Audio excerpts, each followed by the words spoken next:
சென்னையில் bike race பந்தயத்தின் போது ஏற்பட்ட விபத்தில் சாலையில் சென்ற இருசக்கர வாகன ஓட்டி உயிரிழந்த நிலையில் பைக் ரேஸ் இளைஞர்களை திருத்த என்ன வழி என எமது செய்தியாளர் சிவகுமார் எழுப்பிய கேள்விக்கு மானாமதுரை பகுதி மக்கள் அளித்த பதில்களை பார்க்கலாம்.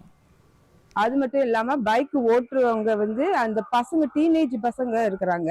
அவங்க லைசன்ஸும் வாங்குறது இல்ல. லைசன்ஸ் வாங்குறதுக்கு முன்னாடியே அவங்க அந்த பைக் ரேஸ்ல ஈடுபடுறதுனால ஒருவேளை அவங்களுக்குமே ஏதாவது ஆபத்து, ஏதாவது கை காலில் வலி வேதனை இல்லை கை கால் போறது எதுவும் இதானா அவங்க எதிர்காலமும் ஃபுல்லா பாதிக்கப்படுது.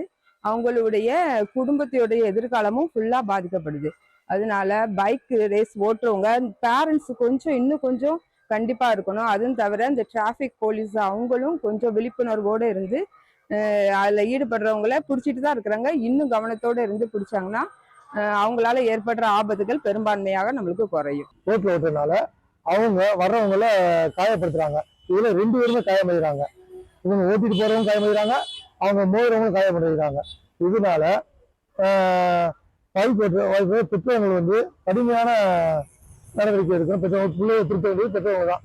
பெற்றவங்க திருத்தினாதான் இதுக்குரிய வழி உண்டாகும். பெற்றோர்கள் அதிவேகமாக செல்லக்கூடிய பைக் ரேஸ் பைக்குகளை வாங்கி கொடுப்பதை தவிர்ப்பதே நல்லது. இவர்கள் செல்வதால் இவர்களோடு மட்டுமல்லாமல் இவர்கள் பெற்றோரும் பாதிக்கப்படுகிறார்கள். ஒரு குழந்தையை பெற்று வளர்த்த அவ்வளவு தூரம் பெரியவனா ஆக்கி அவனால இவ்வளவு ஒரு பாதிப்பு ஏற்படும் போது அவனோட மட்டும் இல்லாமல் அவனோட குடும்பத்தாருக்கும் பெரிய பெரிய பாதிப்பு ஏற்படுது. அதனால அந்த மாதிரி பெரிய பைக்குகளை வாங்கி கொடுக்கறது தவிர்க்கிறது நல்லது. திருத்துவகையில் ரொம்ப பைக்லாம் அதிகமாக ஓட்டிட்டு போயிட்டு இருக்காங்க. ரேஸ் பைக்கெல்லாம் இன்னைக்கு அதிகமாகிருச்சு. வீட்டில் அவங்க பேரண்ட்ஸ் கொஞ்சம் கண்டிச்சு இது பண்ணி அவங்க கண்ட்ரோலாக ஓட்ட சொல்லணும்.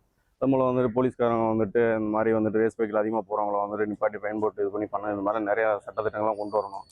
பைக் ரேஸ் இளைஞர்களை திருத்த என்ன வழி என்பது குறித்து மானாமதுரை பொதுமக்கள் தெரிவித்த கருத்துக்களை பார்த்தோம்.